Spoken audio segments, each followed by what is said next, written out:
Congress budget ఒక పెద్ద bogus అని మండిపడ్డారు ఎమ్మెల్సీ దాసోజీ శ్రవణ్. కాగ్ రిపోర్ట్తో కాంగ్రెస్ బడ్జెట్ రంగు బయటపడిందని గుర్తు చేశారు.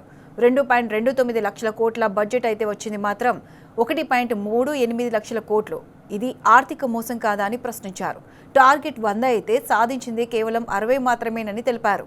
రియల్ ఎస్టేట్ రంగానికి 19,000 కోట్ల ఆదాయం ఆశించి 12,000 కోట్లకే పరిమితం చేశారని నిప్పులు చెరిగారు. భవిష్యత్తు నగరం అన్ని గాలి మాటలేనని తెలిపారు. ప్రభుత్వ తీరుతో పెట్టుబడిదారులు పారిపోతున్నారని శ్రవణ్ ఎద్దేవా చేశారు. ఎక్స్చేంజ్ ఆదాయంలోనూ ప్రభుత్వం వెనుకడుగు వేసింది. 27,000 కోట్ల లక్ష్యానికి కేవలం 19,000 కోట్లే రావడం చూస్తే ఇది పాలన అసమర్థతకు నిదర్శనంగా నిలుస్తోందన్నారు శ్రవణ్.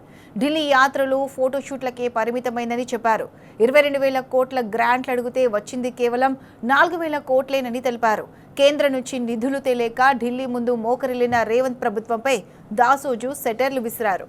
అప్పుల విషయంలో రేవంత్ సర్కార్ ఆల్ టైమ్ రికార్డ్ సృష్టించింది. ఏడాది పరిమితి 50,000 కోట్లయితే జనవరికి 69,000 కోట్ల అప్పులు చేసింది. చట్టబద్ధమైన అప్పుల పరిమితిని దాటేసి తెలంగాణను అప్పుల కుప్పగా మార్చిన ఘనత కాంగ్రెస్కే చెల్లిందని దాసోజు శ్రవణ్ మండిపడ్డారు. జీతాలు ఇచ్చేందుకు కూడా అప్పులే దిక్కు, అభివృద్ధి ఆగిపోయిందని గుర్తు చేశారు. అప్పులు మాత్రం కుప్పలయ్యాయని తెలిపారు. రాష్ట్రంలో ఆర్థిక ఎమర్జెన్సీ లాంటి పరిస్థితులు, అంకెల గారెడితో ప్రజలను ఇంకా ఎంతకాలం మోసం చేస్తారని ప్రశ్నించారు.